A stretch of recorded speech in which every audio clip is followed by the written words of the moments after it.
Oh, good evening, everyone. This is Tom here. Can everybody hear me?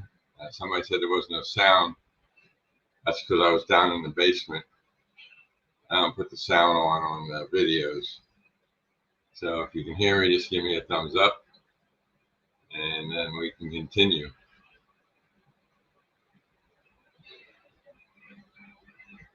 Okay, thanks a lot, Mike. Okay, so let's get off the hellos. Train Man 1. Hey, Mickey, how you doing? You're the first one in here. Dwight Curley. How you doing, Dwight? I didn't get your email yet, but it'll probably get here. Trackside Mike, how you doing, Mike? Appreciate you being in here. Let's see who else is in here. Hello, hello. Tammy and Ray. Hi, Tammy. How you doing? Hi, Ray, if you're here. Thanks for stopping in. Steve 87 PSAP. Hey, Steve. How you doing? Glad you make it in here. Hey, Randall. Glad you're in here. How's work going, Randall? And let's see if I missed anybody. I think I got everybody unless somebody popped in recently. No, I think I got them all. So I've been trying to get my layout back in operation finally. And so I started firing the trains up. And of course, the track was dirty as heck because they haven't been run for many, many months. And so I started running the, hey, Heath, how you doing? Glad to see you in here. And today is Wednesday, Heath, not Thursday. You're off by a day, bud. At least somebody has to keep their marbles straight, huh? That's good, Randall. Okay, so back to my layout situation. So I started running the trains down on that middle screen in the bottom of the picture on that middle camera in the middle. There's two trains that run on that one section there. Then there's one train that runs on the lower right hand corner, and that one runs clean all the way around. I got new passenger cars for my passenger train because all of a sudden the passenger cars that I had, they were 72 footers, and they were having problems going around the corners because I put up a lot of signs all the way around the layouts and stuff to identify things, and they were hitting the signs, and they just didn't quite look right going over those tight corners. So I found on Evil Bay a 4-box set of Rivarossi 50 footers, and so I have two. I got a mail storage car, post office car, and two passenger cars. So none of them are lighted. So I'm going to put lights in them eventually, and then I'm going to add people to the seats. Once it's lit up, you'll be able to see the people inside and all that stuff. So that's for later on. At least the train is running now. But so then I said, okay, I'm going to fire up the subway system.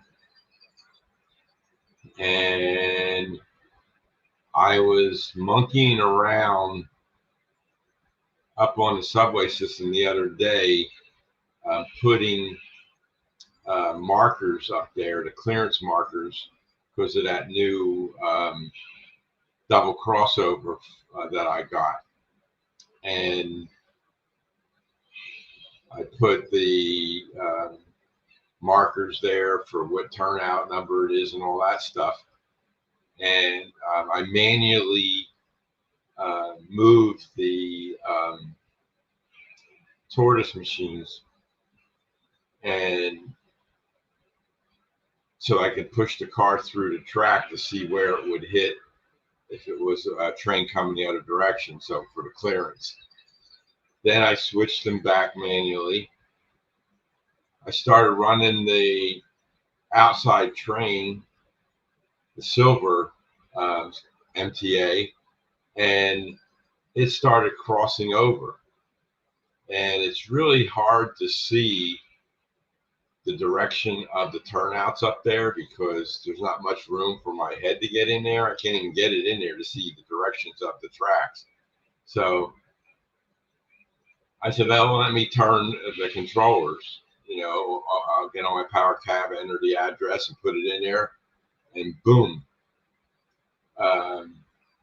it wouldn't move it. And I tried the other one, and that one moved. So I got to check the wires on that, and then I shut the system off, and then I manually moved them, and then the train started going around with no problem, the outside track. Then I ran the inside track through, and it made it. And there's one spot on this big screen here, way down past the subway station there. There's a section of track that it hesitates on. And it's a 3-foot section. You know, it's a piece of flex track. It's 3 feet long. And the feeders for that section of track is on that 3-foot section. So I have power there, and the cameras move when the trains come through. I want them to move and show the other direction, but I haven't figured out how to do that yet. But anyway, so that section, it's only like 1 inch of the track that it hesitates on. So I took my cleaner and with a cloth and cleaned it. Still would do it. I took a Bright Boy, the ones I got from DCC Concepts. It's like not like it's a little bit different than a Bright Boy, and I did that. Wouldn't work. And tonight, turning it on, it was hesitating again. And then I just used the old alcohol on a rag and wiped it down. And it seems to be running good now. So we'll see. That's the red subway system coming on the inside track there. So I just have to figure out what's going on with that. Double crossover the turnout motors. And I didn't try it after I turned it on and off again. It might have just got foobarred. Maybe I'll reset the addresses in them or something like that.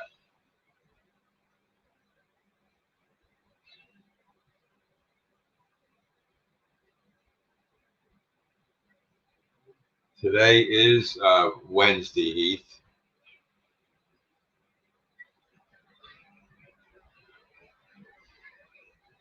Okay, now you got to make me look at my calendar now. On my phone, it says October 23rd, Wednesday, 2024. Not Thursday. So, it's trying to make me think more, aren't you, Heath? I know. So, that's what I've been doing and trying to get them to run. And I got the 2 lower levels working. And then I got to go up in the yard and clean that track up there. And then I'll be able to get the trains that are moving in and out, cars and stuff in there. And then the 3rd level will be the last one I do. And if anybody saw my video on my new consist, that's going to be the train that's going to move, pull these oil tank cars. This is the last one I put together. You can see the decals on these too. And I had to redesign a couple of parts. This wheel of this truck, this here part where the coupler would glue onto the coupler box was a little too high, and it would not align with my KD coupler tool. So I had to redesign this, and then I came up with this one, and what I did was I dropped it down a little bit and indented in. So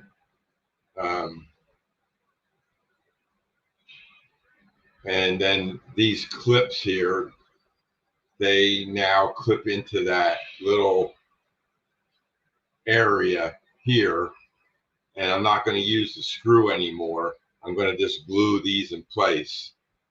And so what I had to do is ream out the holes for the wheels to go in, and I got a box of 100 wheels coming, and that'll finish up these oil tank cars. Then I got, and then plus the KD couplers, I was going to use 158s on these cars, and I started out with them, and then I test run it, and then it was kind of really tight going around a corner. So I decided to go with number 146s. They're a long center set KD coupler. So, and then they stick out just a little bit. Now, like on this car, this was before I redesigned the short stem. So I'm going to replace that wheel with a short stem because this is sticking way too far out. I don't like that. But at least I was just testing it to see if it would work. So I need to print 30 of these. And last night I printed 2, so I only had to make 28 more. So this morning before I went to work, I set up 14 on the A1 build plate. And it started printing. It was a 3+ hour print to print all 14 of these. And I drive to work, which is like a 2-hour drive, so it was almost done. It was at 82% complete. It ran out of filament. So my black filament spool finished. It emptied out, and there was no more filament in it. And I couldn't believe it. I didn't think I printed that much, but obviously I did. So I come home, and fortunately I had a spool of black filament, a Sunlu spool, and fortunately I made the device that will allow you to put them bigger spools on the A1, and then I clip it in place. That keeps it from falling off. So I added that to the filament, to the A1 AMS unit, and boom, it started printing again. Now, I've done that on the Viper. It ran out of filament. An hour later, I found out that it would need filament, so I went and got another roll, put it in, but unfortunately, the build plate cooled down and the part became loose. On the A1, that didn't happen. It only had 18% to complete, and it just had to do a couple little details on each one of them, and it finished up in like 10 more minutes. But I said, I'm very impressed with this A1 because that was 8 hours. Well, let's see. I got the message at 8:30 in the morning when I got to work that it was out of filament, and I didn't get home until like 5:45. So, 7+ hours of just sitting there on the printer with no intervention, because I can't do it remotely, and then put it in there, and I just kept my fingers crossed because I thought it was going to do the same thing as the Viper did. You know, they were going to move after they started printing again, but they held right there, printed all 14 of them. So I just went on Amazon and ordered another roll of black so I can finish up this project. So it's you know, that's what I've been doing. And then the other problem I ran into is these beams. I don't know if you're gonna be able to see these. They're real thin, but these beams go here, like so. You glue them on the underside of that frame.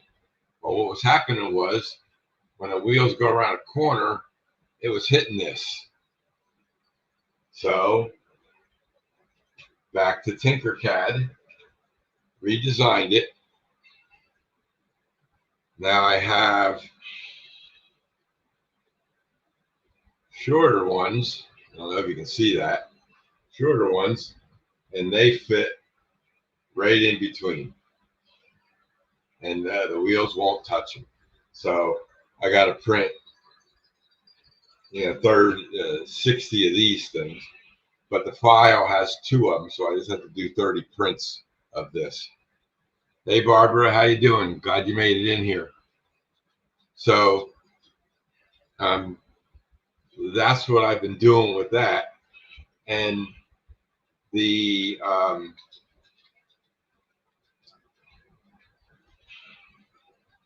engine I got off of eBay was a CSX GP40-2 and 6388. It's its road number. Real good shape. I put it on my workbench, turned on DCC, and thing ran back and forth nice and smooth. I said, great. Now I'm going to put a Tasami 2 in it. I was watching Jason the Train Freaks stream the other day, and I asked him about this because inside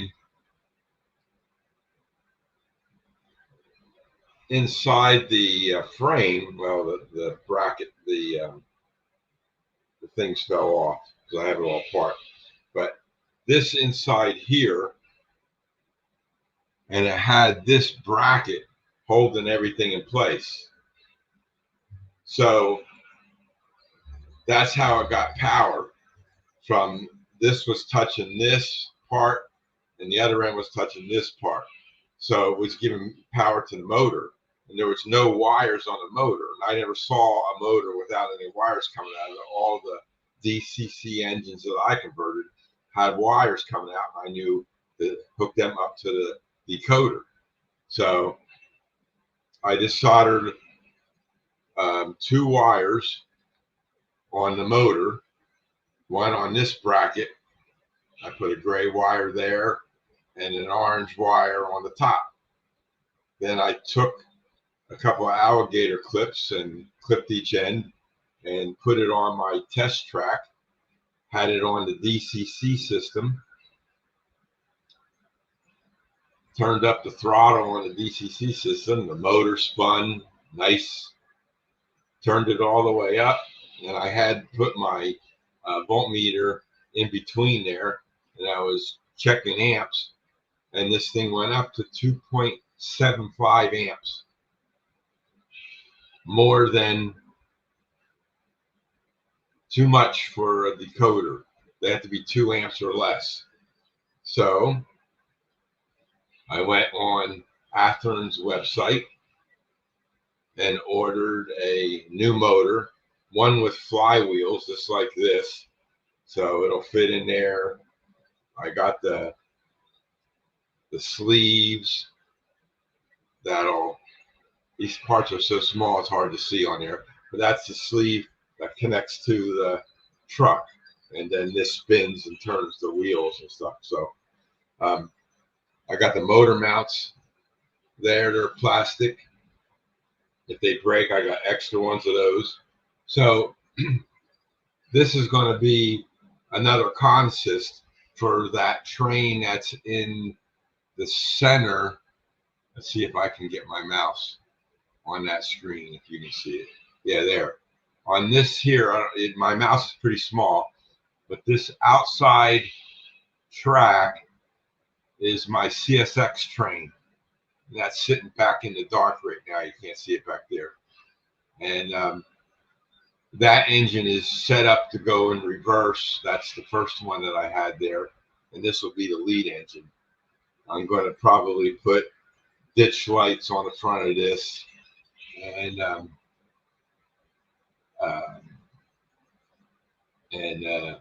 we can, you know, I can do set up some ditch lights for this engine, which will be the lead engine, and go like that. So I have to reconfigure some of the CVs in the original CSX GP40-2 that I have that's running that train right now. The only reason I making this a consist is because when I take that train up the helix, the single engine struggles pulling that load up. So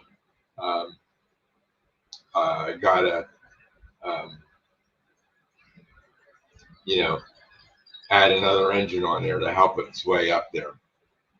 So that's another project for another day. I emailed Atherton today asking them where my order is, but I haven't heard from them yet. But they said they're very busy and they'll get back to us, you know, in 2 to 3 days. So, oh, Steven, how you doing, plumber? Glad you made it in here.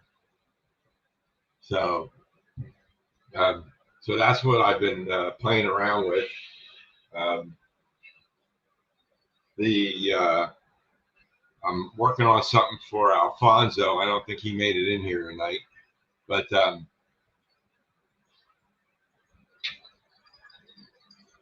that's a crossing signal. But the pole is too thick to go through the hole that's in here. So I'm gonna have to redesign this, make it a little thinner, or you know, the smaller diameter, so that it'll fit through. I got 2 others things on the printer that I didn't pull off yet, and then I can get them out to him. That's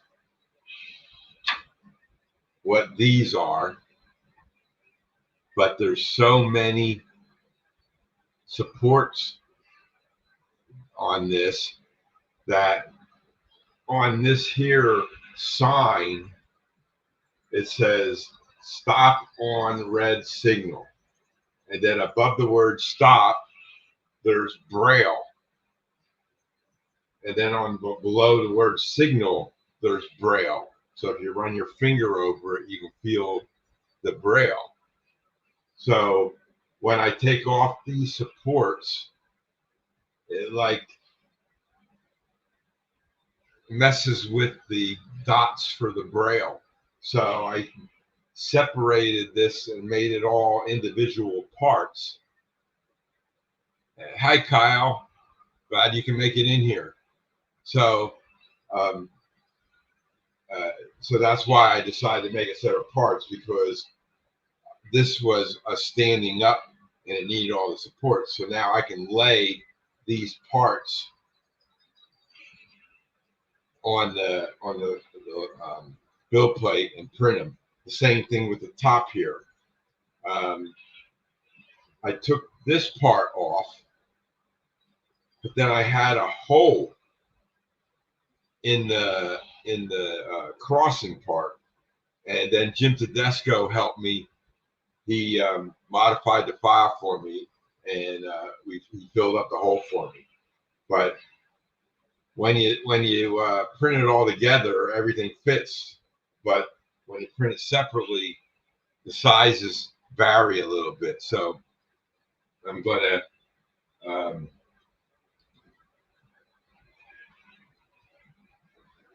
yeah. So, and the other thing we're working on, Barbara helps me with a lot of painting, and she's coming over tomorrow to help me paint up those garbage trucks. Um, she tried to paint them with these kind of paints. Get some out and show you. They're different brands of paints. That's enough. Okay, one is Deco Art, and the other is Apple Barrel. Well, these are inexpensive paints, and they are very thin. They're great for using the airbrush. I just have to water them down a little bit, but we got a different paint. It's called Liquid Text, I believe, and that's thicker. And then we got some stuff to mix it with, and that even makes it a little thicker. And she had to put like 3 or 4 coats of white over the gray film or resin, the gray. I used gray resin to print the garbage trucks because I ran out of white resin, and I didn't need to make clear because there was no windows in there. So I hopefully we get them done tomorrow. Then I'll do a video of them. And we got some men, I have garbage bags that I 3D printed a long time ago, and we'll have them throwing the garbage bags into the truck and stuff like that. So that's what's coming down the road.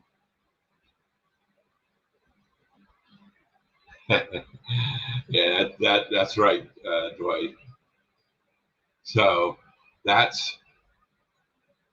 thanks, Stephen. Yeah, it's a long time coming. I still have a lot of work to do on the subway. Now that the train's running, the track is all solidified. I just have that one little kink in that one spot down there. But that area is going to be opened anyway, so I can get to it. So I'm going to start putting up the rest of the subway walls and the rest of the tunnel tops. And hey, John Benicki, how you doing? Glad you can make it tonight. So that's I do that a little bit at a time. I might need to get some more clear resin to make some more pieces and some more gray filament to make some more tunnel tops. But I made a lot of them before, so I'll just start putting them up there and seeing what's missing, and then all the fans that go all the way around and stuff. Like in the upper right-hand corner picture, down at the low end is the double crossing. Well, there's no sides or tunnel tops on this section because that was the last section of track that I was working on up there with that crossover. That's had 3 other pieces in that section. 2 diamonds, a third diamond. Yeah, a third diamond. Because I got a Pico diamond that had powered frogs on it. That didn't work. Diamond crossover. Then Jason the Train Freak sent me a double crossover, but that didn't have powered frogs. And I was having trouble with that. So then I ordered my own double crossover and fitted in, hooked up the track, and then the trains ran through, no hesitation. So it's going to be rare when I have to switch them over to the other track. That's just there. If I take the subway cars the train down the helix into the town to go to the train stations, then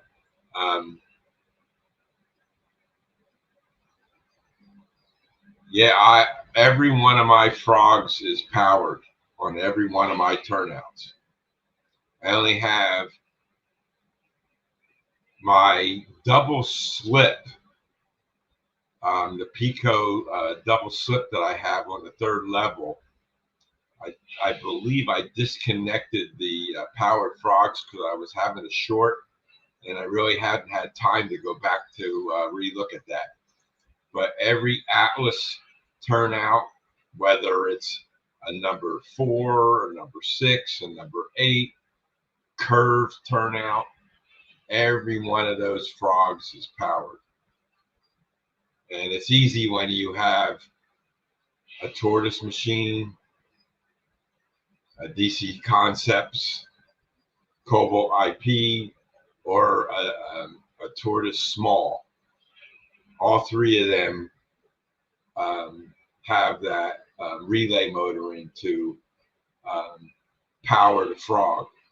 So that makes it easy. All I got to do is run the green wire down to one of the ports on those motors, and 2 wires go to a DCC accessory bus, and then that frog is powered. So Heath comes on at 9 o'clock, so I'll be cutting off at 9, so we all can watch Heath, whatever he's going to be doing tonight. Tuna juice, yeah.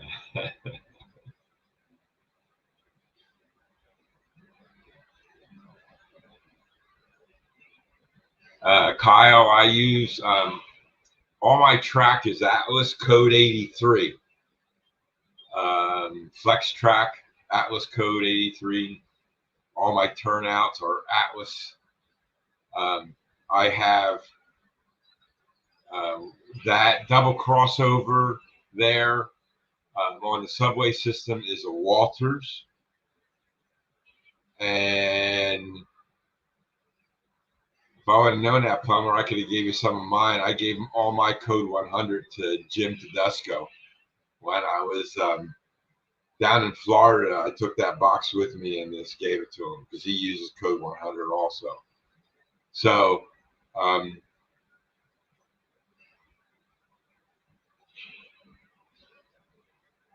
yes. And then I got 2 Pico turnouts, a 3-way, which happens to be code 100, because nobody in the world makes a code 83 3-way. Somebody used to make it for Walters, I think, but nobody has it anymore. So I had to go with the Pico code 100, and then I have those special joiners that join 100 to 83, and I put that on the other sections, of the turnout, and the trains run smoothly over that. One side goes to a siding, the other one goes into an industrial area, and then straight through is the main line for that 3-way. And then the double slip is a Pico. So they're the only 3 non-Atlas switches that I have on my layout. But I like to have different things, and that's what works. So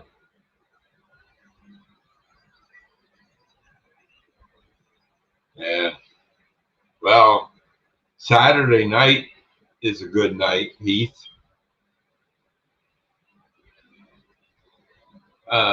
Artie hasn't been back on. I know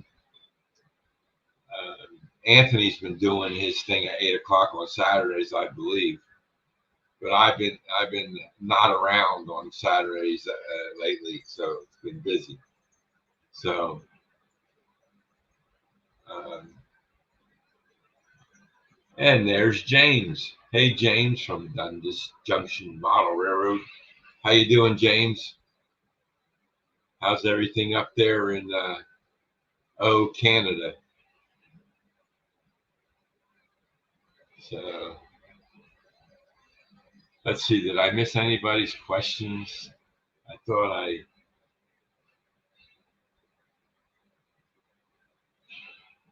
no, Kyle.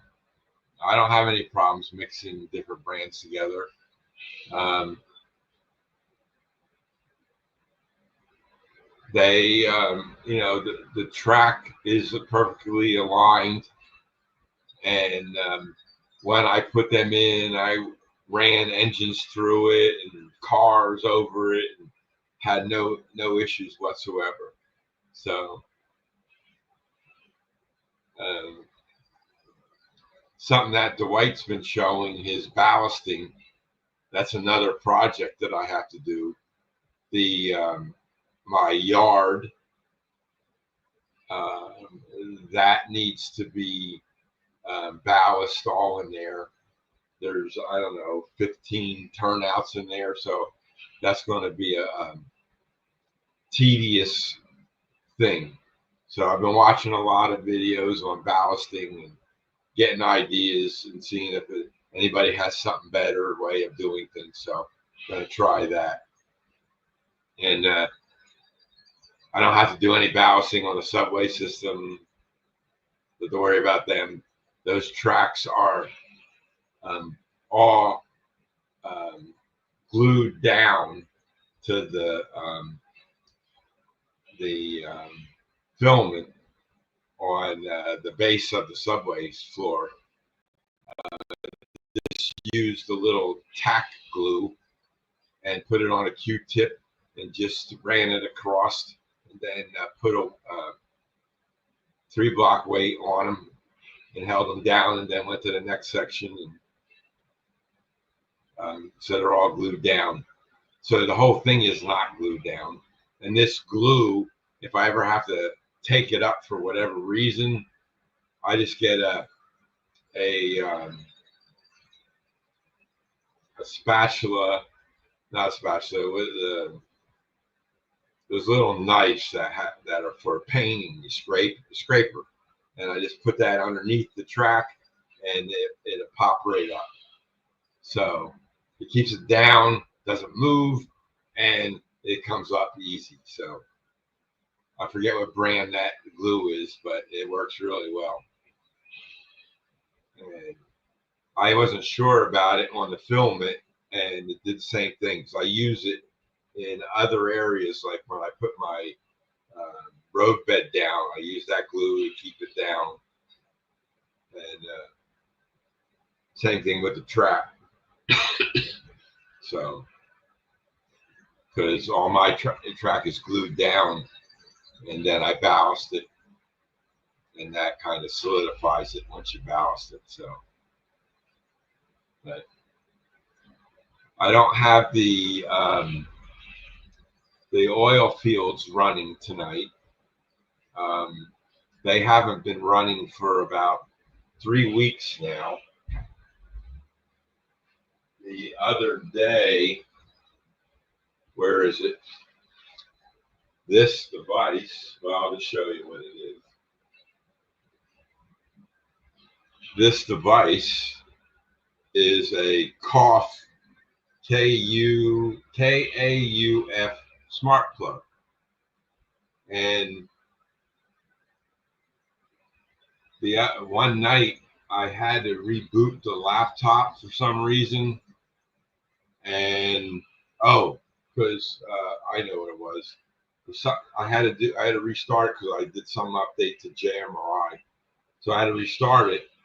And on that laptop, Home Assistant is a program that runs, that controls these devices. And normally I would wait until 11:30 when all these things go off automatically, and then I can reboot the machine without any problem. But I waited until like 11:15, and then I restarted the laptop, and I forgot about the one. That was this one. And what happens is this is plugged into an outlet, okay, and then you plug in the devices that you want to turn on and off. And this here has a light on it, and it was going on, off, on, off, on, off, on, off, on, off, on, off. But things are going on, you know, on and on and off. So I unplugged it, brought it in my office, plugged it in, and the same thing happened. It kept on clicking, clicking, clicking. So I went on eBay, ordered another one, and then I emailed the guy who designed these, a friend of mine, and he told me to, who said hello to me and I didn't see him?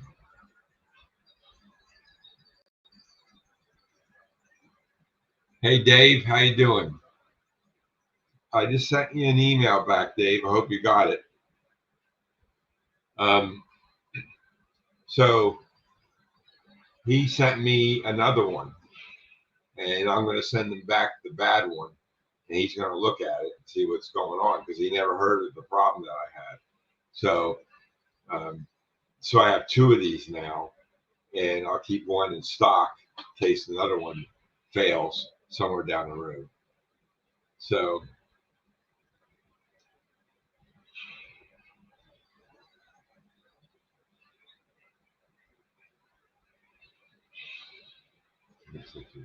space out there. Yeah. Yeah, James, that Atlas kit they have with all like the, I think they got a 1/2 inch, a 1 inch, a 1.5, a 2, and a 2.5, and maybe a 3 in there. So um, in a kit, and you can go.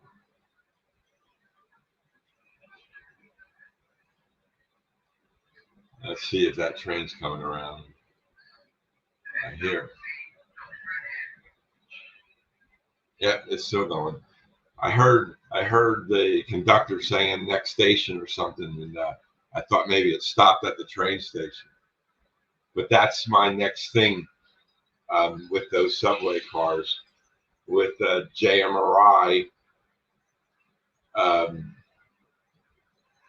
can run them in dispatcher, and in there I can set up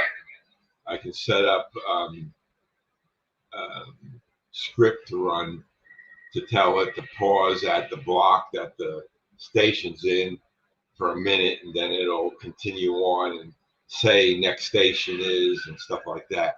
So I just want to get the trains running, then I'll worry about the automation part. Hey, Alfonso, how you doing? Glad to see you made it in here.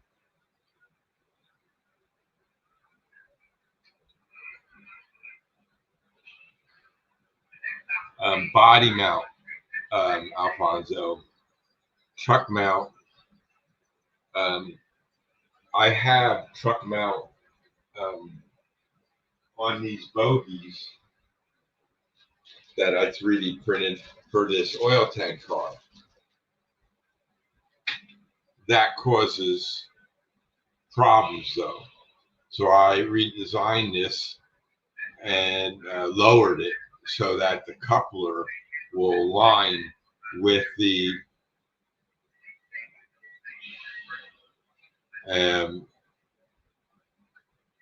okay, Barbara, talk to you later. The so coupler aligns with the coupling tool, because all my cars I test with this KD coupler tool.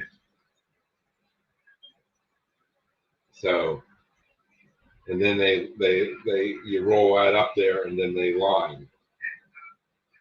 You can't see that, but And then I know I can switch them out with any other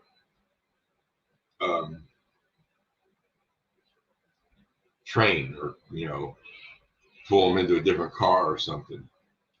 So when I put these 30 oil tank cars on my train, I have to put a box car as the first car after the engine, and that's called a buffer car. Is that right? Anybody know what that car is called? Because I got a 3D print a box car to buffer the engine from the rest of the oil tanks cars.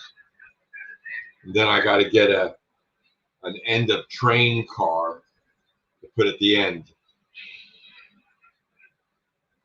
I'm not going to put a caboose back there. Just going to put one of those end of train, end of train cars that I have. It can be called a buffer car. Okay, good. But I just want to make sure I know that the right term, because that's what I'm going. When I 3D print it, that's what I'm going to call it. And oh, flatbeds too. Ooh, okay. I'm going to have to get together with JD.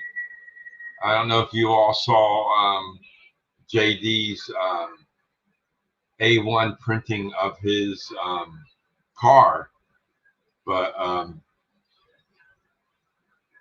he made a nice flat car. So, okay, Stephen, enjoy the rest of your evening. Thanks for stopping in. Fill it with 100% sand. Well, that'll make the car weigh about 20 pounds.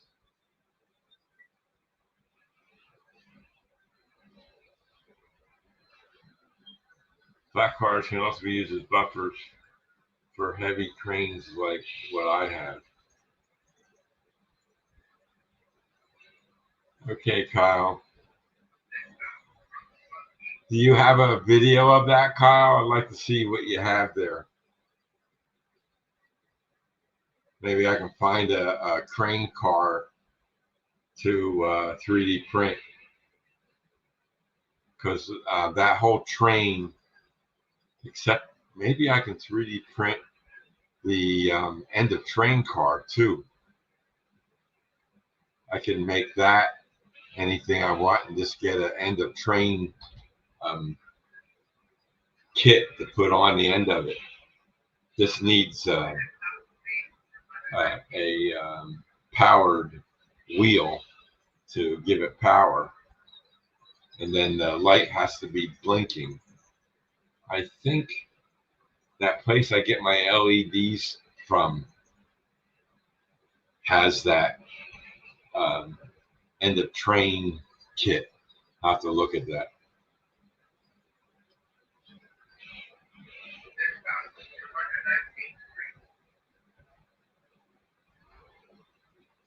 Okay, Kyle, I'll take a look at that.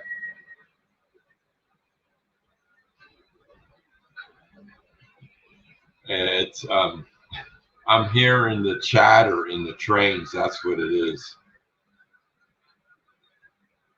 So yeah, if I get all my trains running, I counted them up. It'll be 11 trains running. So that's going to be interesting to see. But I got to make sure they run flawlessly. Like these two passenger trains have been running since 5 o'clock. So that's going on 4 hours. So I'm happy with that. Bachman makes what? The end of train car? Yeah, I forget what brand I got. I have 2 of them that I bought. But oh, you mean the crane, James? Is that what you're talking about? The crane or the end of train?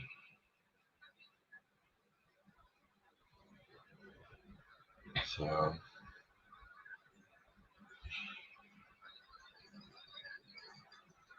Let me see. Did I ever get Dwight's email?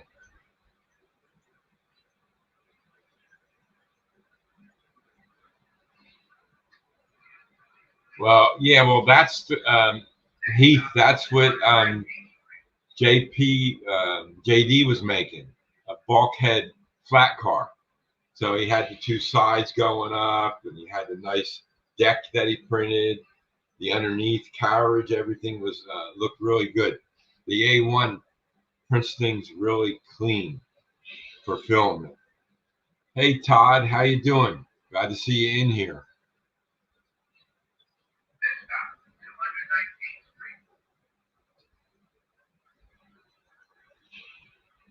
Let me see. I want to check my email. I did see one come in.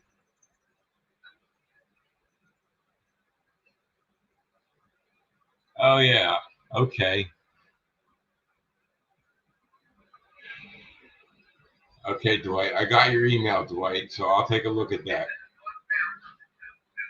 I'll probably have some time tomorrow because I'm gonna be working from home tomorrow, and then I can look at these things. So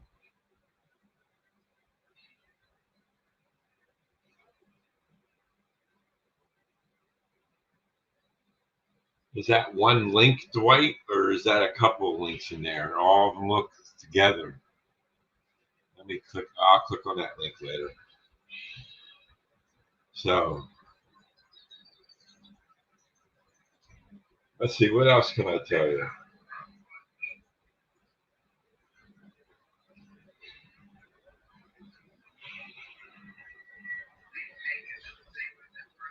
Without one little part, I can't get the one train that I want running. And I hope Atherin ships it out tomorrow. I keep going on their website and it says waiting to be shipped, waiting to be shipped. I don't know what their turnaround is. So um, that once I get that engine, then I can get that put together. But I can print the ditch lights, drill the holes in it, and get it prepped. The Mini 3 speakers um, really work well. The soundtracks, they're so small, and that engine I showed you that I set up for Consist in that video, it's a big engine. It's an SD40 dash 2. It's long, but there's no room in it because they put the metal frame almost all the way up to the top of the shell. And I even had a hard enough time to get the decoder in there because it was DCC ready. So I took a Soundtrax Tasami 2. It was a TSU 2200.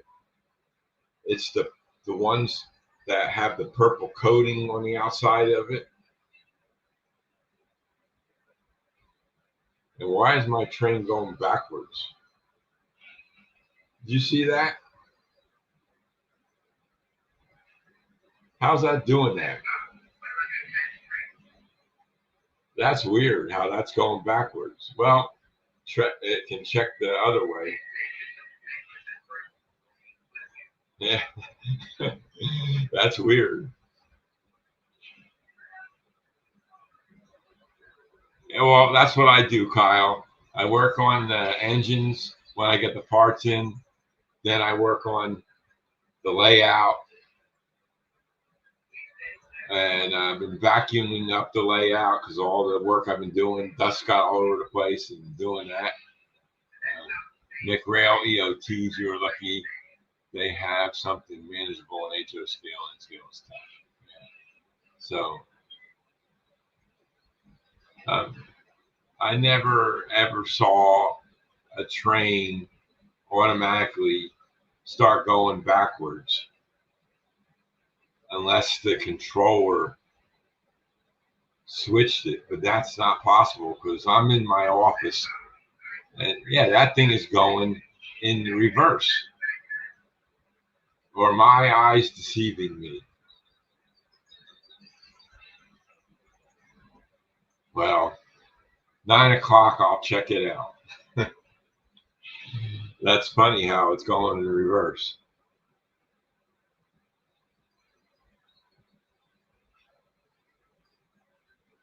Yeah, that's right. End of train device. Yep. Yeah, I got two, three,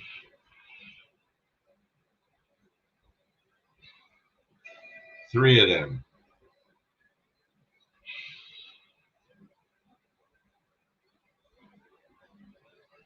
And then I'll be able to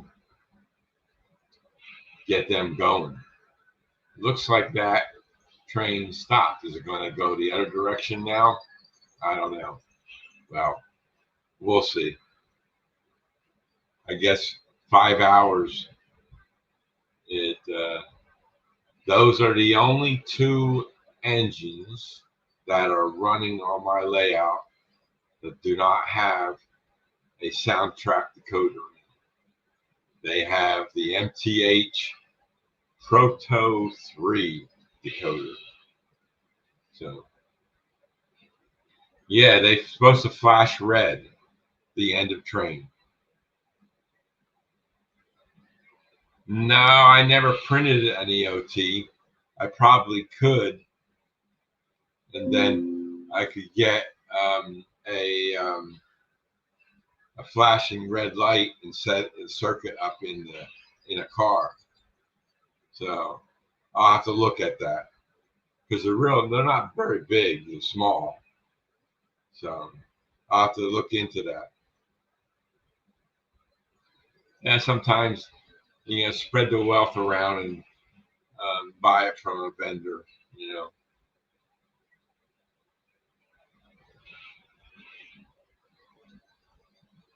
Yeah, well, I have two cabooses that I have lights in them, and that's on one of the trains, or two of the trains, maybe. Yeah, we call them Freds, right? That's right, Freds. Maybe somebody has an STL file out there for a Fred. I'll look for it and see. So either that or that camera froze, but I haven't seen it come in the other screen either. So that train stopped there, and I'm not going to leave the stream just to uh, see what's going on with that. I can see the lights are on in the train, so it's weird. And there you go. You can see the red train just went past it up there.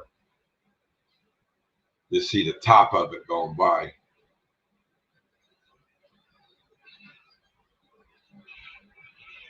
Fred Wild, Freddie, any other Freds? Yeah. So, well, anybody got any other questions for me? I'll be glad to answer them. You know how to get a hold of me. Just email me if you need anything printed. Still working on the tanks for Sparky. They've been giving me problems. I tried to print a bunch of them at once, and that didn't work out well. So I got to do them one at a time, and that just takes so long to do it that way. So, because it's on resin, and after every print, you have to clean everything up, start the next print, clean it all up, start the next print. What I like about film it, print it, pull it off the bill plate, and it's ready to go. Maybe cut off a little bit of some supports if you needed them, and go from there. But this is a car. This is a truck that I put the wheels on, but then I ran out of those wheels. These are Intermountain Yeah, Intermountain 33 wheels, and they fit perfectly in that. And they also fit perfectly in my 3D printed truck for the regular cars. So that's what I'll be using from now on, is those. Thank you. Well, those are the signals, Todd. I have signals up there. Um, you're seeing it go from green to red. That means the train has been out in that block when it's red, and when when it gets past it, then it turns to green again. So I got to check all the signals, make sure they're working, and then I automate. When I automate the trains, it's going to rely on those signals. So what's this now? Oh,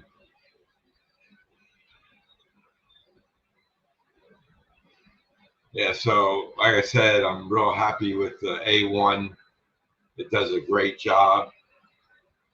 It recovered from a out of filament for over 8 hours. That was impressive. So I'm really happy with that printer.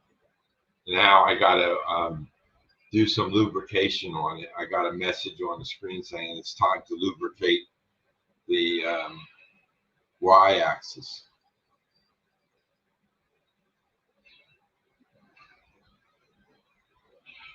That's okay, Todd. It's hard to tell what they are. I mean, some of these cameras allow me to zoom in and out, and the other ones don't. I don't remember which ones do. Like the Helix, for example. If I bring that up, I got to go to my other screen to do that. To make that, then I gotta.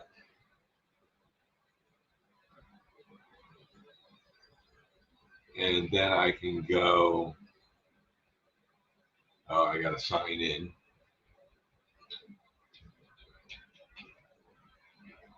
Now I can move the camera down. See, I'm moving the camera down. And then that's the Helix. Level 1, all the way up to level 14. This is level 14 up here. This is the subway entrance.